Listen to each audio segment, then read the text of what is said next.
wabarakatuh.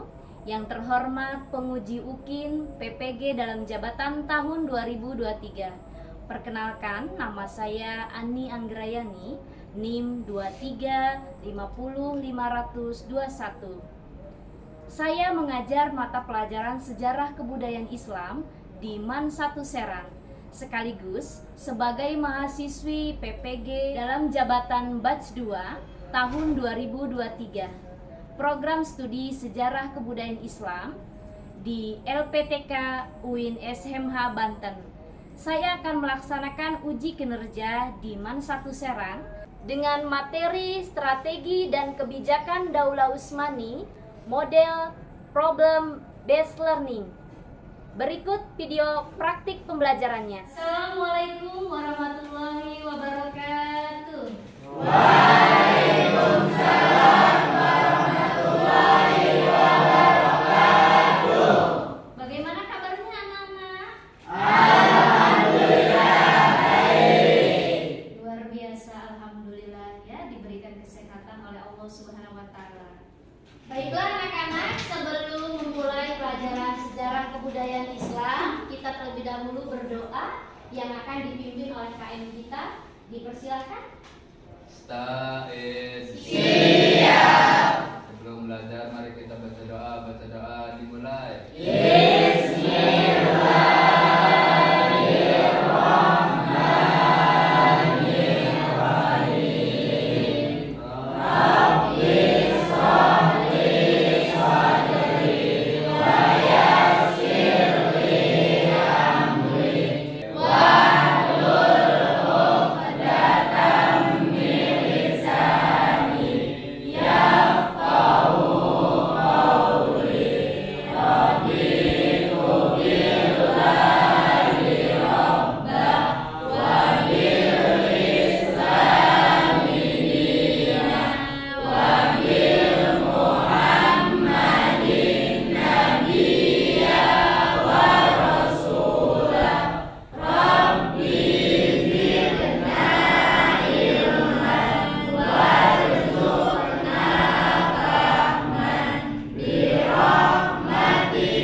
Ucapkan salam.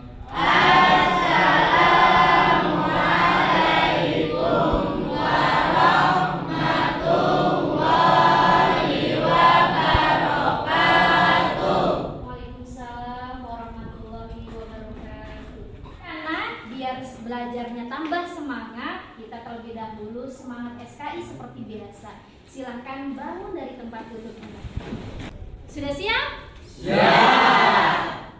Semangat SKI. Semangat luar biasa. Absen terlebih dahulu ya. Ali, Hadir Bu. Azfar, Hadir. Zakwan, Linda, Agus. Hadir. Kita masuk ke materi strategi dan kebijakan Daulah Utsmani. Namun sebelum ke materi lebih lanjut terkait strategi dan kebijakan Daulah Utsmani, Bu Ani ingin bertanya kepada kalian sejauh mana pemahaman terkait materi Daulah Utsmani. Siap? Siap. Oke. Pertanyaannya, kalau ada yang bisa jawab acungkan tangan ya. Siapa Khalifah Daulah Utsmani yang pertama? Saya Bu, Apa itu Naila? Khalifah Utsman I. Oke, luar biasa. Pertanyaan yang kedua. Ya, pertanyaan yang kedua, tahun berapa Daulah Utsmani berdiri? Saya Bu, Ya, silakan Fajri. ada dua referensi yang menyatakan kalau Daulah Utsmani itu berdiri. Yang pertama ada yang bilang tahun 1299 dan juga ada yang bilang tahun 1300. Luar biasa. Luar biasa nih ya anak ibu semuanya ya, pintar-pintar. Tujuan pembelajarannya yang pertama, peserta didik mampu mengidentifikasi strategi dan kebijakan Daulah Utsmani. Kemudian yang kedua, tujuannya adalah peserta didik mampu mengidentifikasi prestasi-prestasi khalifah pada masa Daulah Utsmani. Sebelum melihat peta konsep, kemudian PPT dan videonya, Bu Ani akan memberikan terlebih dahulu gambarannya terkait sejarah Daulah Utsmani ya. Daulah Utsmani ini berasal dari suku Kai yang mendiami daerah Turki Barat ya. Kemudian dipimpin oleh namanya Sulaiman Shah. Pada saat itu di Turki Barat terjadi penyerangan dari bangsa Mongol yang pada akhirnya suku Kai harus pergi dari tempat tersebut, dipimpin oleh Sulaiman Shah. Lanjut cerita, singkat cerita, Sulaiman Shah ini wafat, maka perjuangannya digantikan oleh anaknya yang bernama Ertugrul. Ya. Kemudian Ertugrul ini ya membantu Sultan Alauddin I yang pada saat itu ya sedang berperang melawan Bizantium, Kekaisaran Bizantium. Nah, ketika Sultan Alauddin I ini mengalami kemenangan, Ertugrul ini diberikanlah daerah ya pegunungan dari Sultan Alauddin ini ya. Kemudian singkat cerita, Ertugrul ini pada akhirnya wafat, digantikanlah oleh anaknya yang bernama Utsman, yang disebutnya Utsman I yang menjadi khalifah pertama Daulah Utsmani. Jadi ceritanya seperti itu ya. Di referensi ya ada dua yang menyebutkan tahun berdirinya di tahun 1299 Masehi, ada juga yang menyebutkan referensinya 1300 Masehi berdirinya Daulah Utsmani, di mana kepemimpinan pertamanya yaitu diketuai atau dipimpin ya oleh sultan atau khalifah yang bernama Khalifah Utsman I.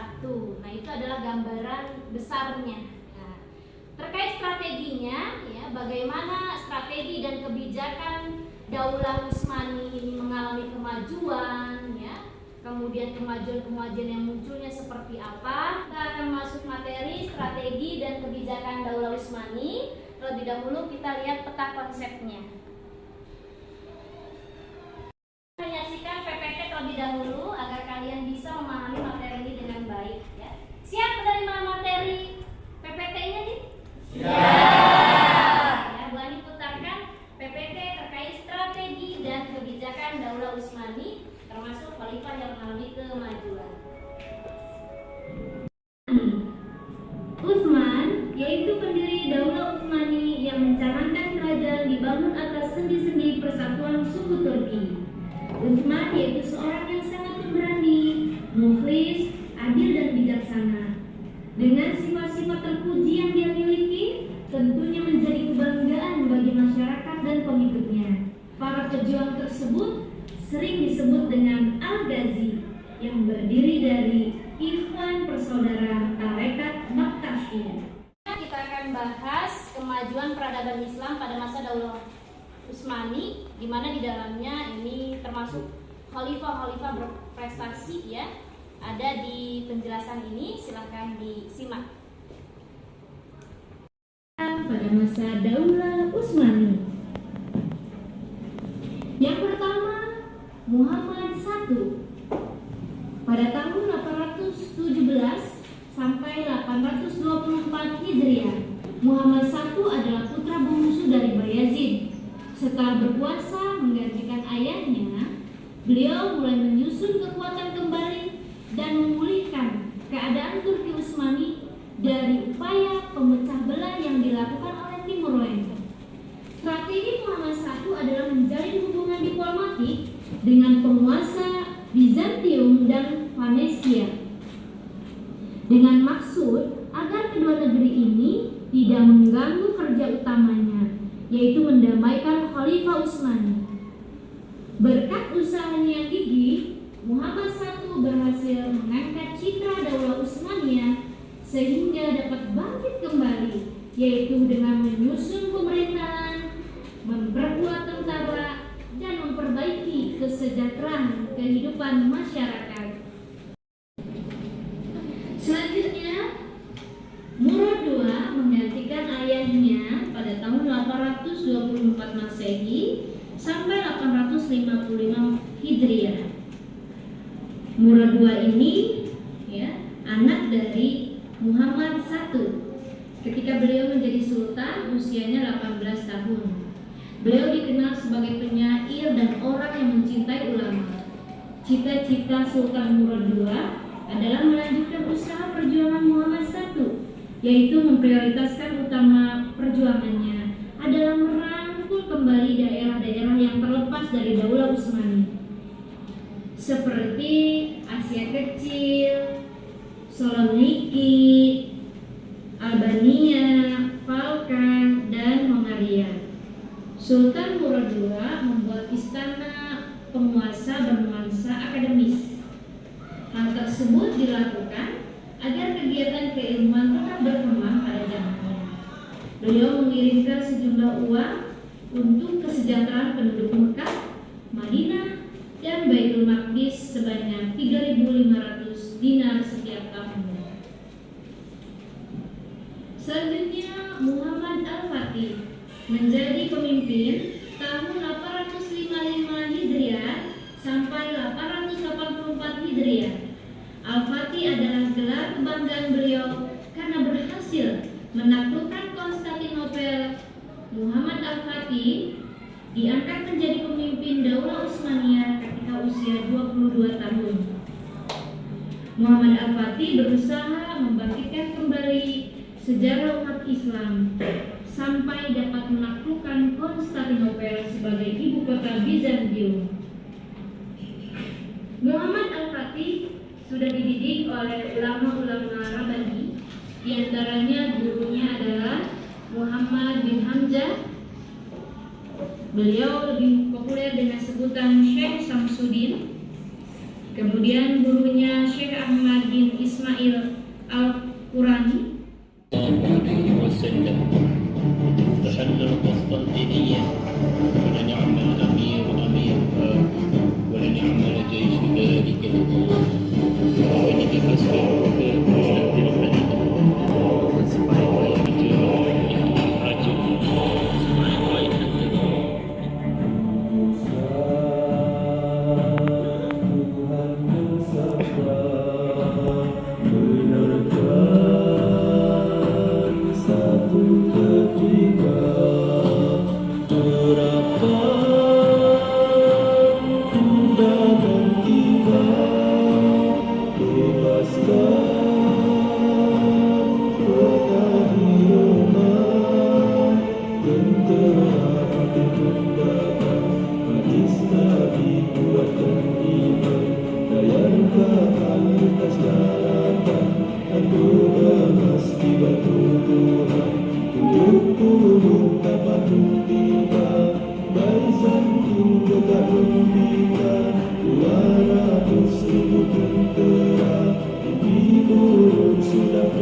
Itulah si anak muda beraksi mentebar dunia. Itulah sebaik raja, itulah sebaik putera.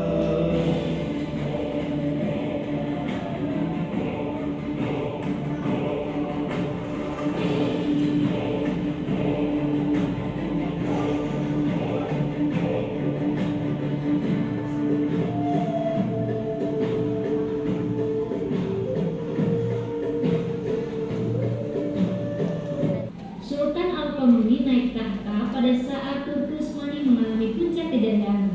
Peristiwa penting di masa kepemimpinannya ialah upaya menyempurnakan undang-undang Turki Utsmani. Ia tidak hanya merupakan pemimpin militer yang besar, manusia dari pedang seperti ayah dan kakeknya, merupakan manusia dari pena. Sulaiman Al-Qanuni merupakan legislator ulung, berdiri depan mata rakyatnya sebagai penguasa berjiwa besar dan eksponen keadilan yang murah hati.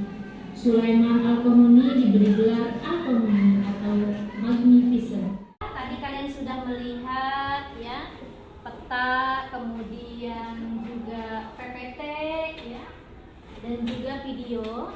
Sekarang kita diskusikan ya terkait materi tadi.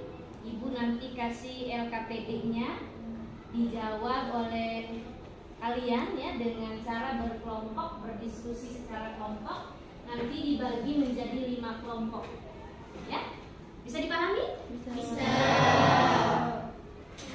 Silakan referensinya boleh menggunakan LKS, buku paket atau internet ya. HP-nya boleh dikeluarkan untuk mengisi ya, menjawab LKPD yang sudah disiapkan oleh ibu ya. Kita diskusikan setiap kelompok ya. Kelompok 1, kelompok 2. Jangan lupa diisi 1 ya, ketuanya siapa. Kemudian yang kedua itu anggotanya ya. Itu ditulis semua anggota kelompoknya. Sini lah. Bagaimana? Ada kesulitan? Tidak ada. Alhamdulillah ya. Silakan dikerjakan. Kelompok ini ada kesulitan? Belum. Silakan selagi masih ada waktu. Silakan, ada 2 pertanyaan ya.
Yang pertama, membangun tentara yang berjuang tanpa pamrih, semua atas dasar karena Allah Subhanahu wa Ta'ala.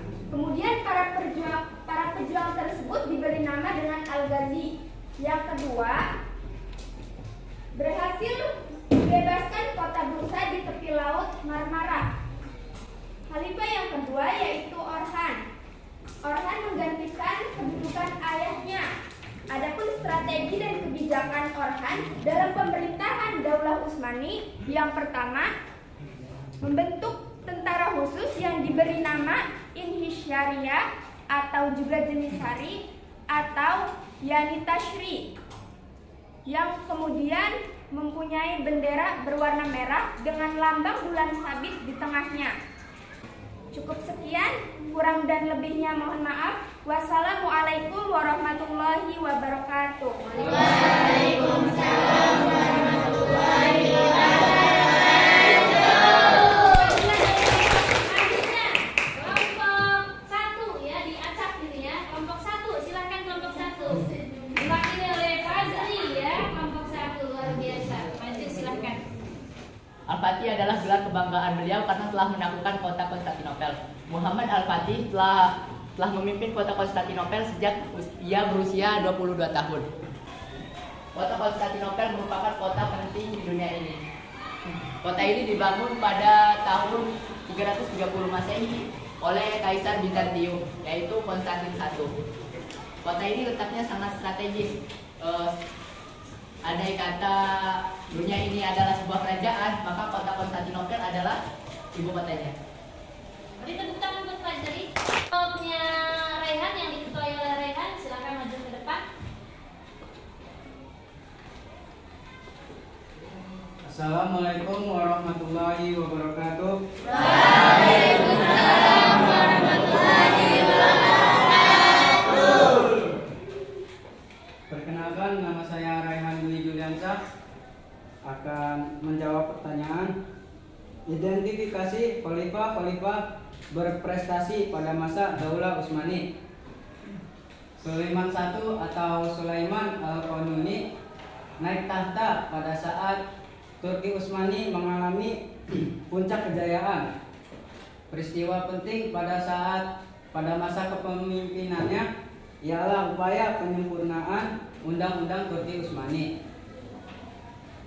Ia tidak hanya merupakan pemimpin yang besar manusia dari pedang seperti kakek dan ayahnya. Undang-undang tersebut diterapkan selama lebih dari 300 tahun. Beri tepuk tangan buat kelompok.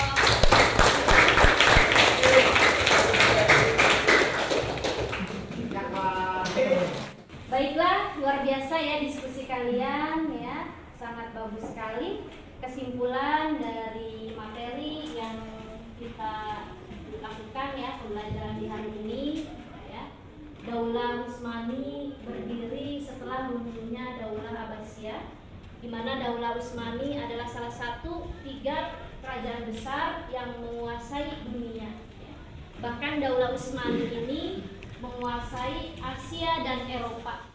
Dibuktikan dengan ya, penaklukan Konstantinopel oleh Khalifah Muhammad Al-Fatih, di mana dengan ditaklukkannya Konstantinopel, peradaban Islam kala itu semakin kuat. Kemudian ya, dari Khalifah Sulaiman Al-Qanuni yang hampir 300 tahun, undang-undangnya dipakai di masa Daulah Utsmani, yang pada akhirnya kerajaan Daulah Utsmani ini bisa berdiri kurang lebih selama 6 abad. Itu adalah membuktikan bahwa strategi dan kebijakan Daulah Utsmani dibuat dengan sangat baik. Yang bisa kita ambil dari materi ini, yang pertama, jadilah kita menjadi pemimpin yang amanah, jujur, hebat, seperti para khalifah pada masa Daulah Utsmani yang mengalami kemajuan. Kemudian yang kedua ya, dari ditaklukkannya Konstantinopel ini menjadi anugerah bagi umat Islam, maka kita bisa bercermin dari peristiwa itu dengan semangat juang yang kuat, kemudian ya ikhtiar yang maksimal, doa yang maksimal, meminta pertolongan kepada Allah. Akhirnya ya Konstantinopel yang sebelum-sebelumnya tak pernah berhasil ditaklukkan, dengan kekuatan pertolongan Allah, akhirnya Konstantinopel berhasil ditaklukkan. Yang ketiga ya, kita harus memiliki sikap kreatif dan inovatif untuk membangun cita-cita kita dan bangsa kita. Pembelajaran hari ini telah selesai ya. Mari kita tutup dengan bersama-sama mengucapkan lafaz hamdalah. Alhamdulillahirobbilalamin. Sebelum ditutup dengan salam, Bu Ani terlebih dahulu pantun. Beli kain di Tesi.